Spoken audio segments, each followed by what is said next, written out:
Hello students, let's see this question. The question says, read the passage given below and answer the questions. Lee Chatterjee's principle. It may be stated as, if a system in equilibrium is subjected to a change in any of the factors that determine the equilibrium condition of a system, then the equilibrium will shift in a direction so as to reduce or to counteract the effect of the change. कह रहे हैं कि ली chatter principal उस ऐसे system के लिए applicable होता है जो इक्विलिब्रियम पर हो, ठीक है। सो इक्विलिब्रियम को डिटरमाइन करने वाले कुछ फैक्टर्स होते होंगे। सो अगर आप उन फैक्टर्स को स्ट्रेस कर देते हो तो उस स्ट्रेस को काउंटरएक्ट करने के लिए आपका इक्विलिब्रियम ऑपोजिट डायरेक्शन में शिफ्ट हो जाता है। मतलब जिस भी डायरेक्शन से स्ट्रेस कॉज किया गया है उसके ऑपोजिट डायरेक्शन में वो चले जाएगा, यानी कि उस स्ट्रेस को काउंटरएक्ट करेगा, उस स्ट्रेस को रिड्यूस करने की कोशिश करेगा, ठीक है। The principle is very helpful in predicting qualitatively the effect of change in concentration, pressure और temperature on a system in equilibrium. This is applicable to all physical and chemical equilibria.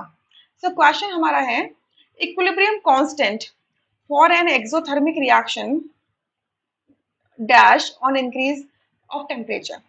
आपका कोई reaction है और वो reaction कैसा है, exothermic है। Exothermic का मतलब डेल्टा एच की वैल्यू क्या है, नेगेटिव है, मतलब हीट इज रिलीज्ड। सो आप सिस्टम में ऑलरेडी हीट रिलीज हुई है और टेम्परेचर क्या होता है, आपके इक्विलिब्रियम को डिटरमाइन करता है और इक्विलिब्रियम कांस्टेंट को भी डिटरमाइन करता है। इक्विलिब्रियम कांस्टेंट की वैल्यू एक सर्टेन टेम्परेचर पे यूनिक वैल्यू मिलती है, ठीक है।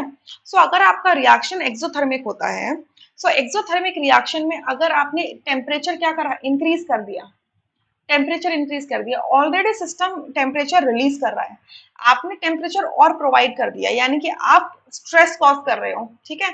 स्ट्रेस कॉज करने की वजह से क्या होगा, रिएक्शन बैकवर्ड डायरेक्शन में शिफ्ट होने लगेगा, और जब रिएक्शन बैकवर्ड डायरेक्शन में शिफ्ट होता है तो क्या होता है, इक्विलिब्रियम कांस्टेंट की वैल्यू डिक्रीज होती है। सो फर्स्ट ऑप्शन करेक्ट होगा, रेस्ट ऑप्शन वुड इनकरेक्ट। देखिए आपका एक रिएक्शन है, रिएक्टेंट टू प्रोडक्ट जाता है, यहाँ से अगर इक्विलिब्रियम कांस्टेंट के निकालते हैं तो इसका फॉर्मूला होता है concentration of P divided by concentration of are.